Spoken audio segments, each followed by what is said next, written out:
Ok, da skal vi akkurat innom McDriven med handlervogn. Er det ingen godt? Faen, for en jævla knø. Det går litt opp til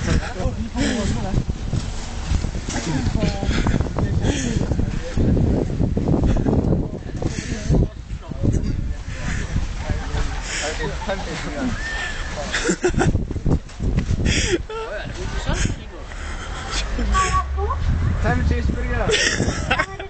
Det var det, vet du. Eller gå. 50 kroner. Det var som kom bort. Hæ?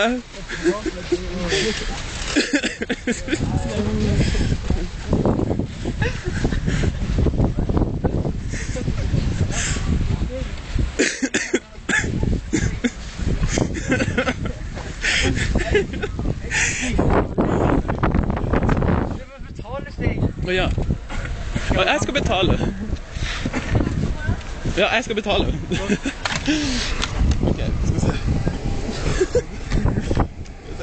Ikke det?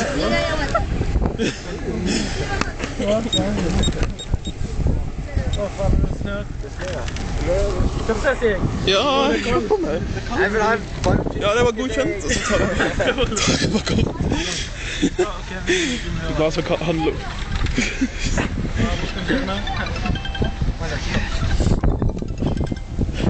Ja, nå skal vi bort og hente burkan.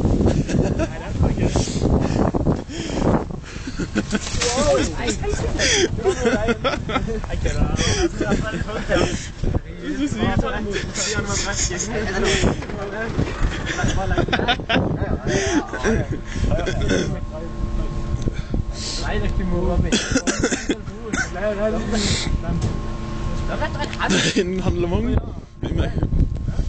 som masse biler bak oss. Oi, shit, nå regner det.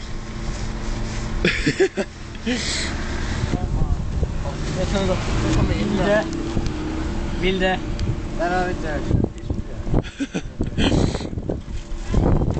Ja vel! Ja, det er jo steikaffe. Fikk vi 5 cheeseburger? Senere. Ok, la oss komme inn da. Ja, vi kommer bort da. Ok, nå slår vi av.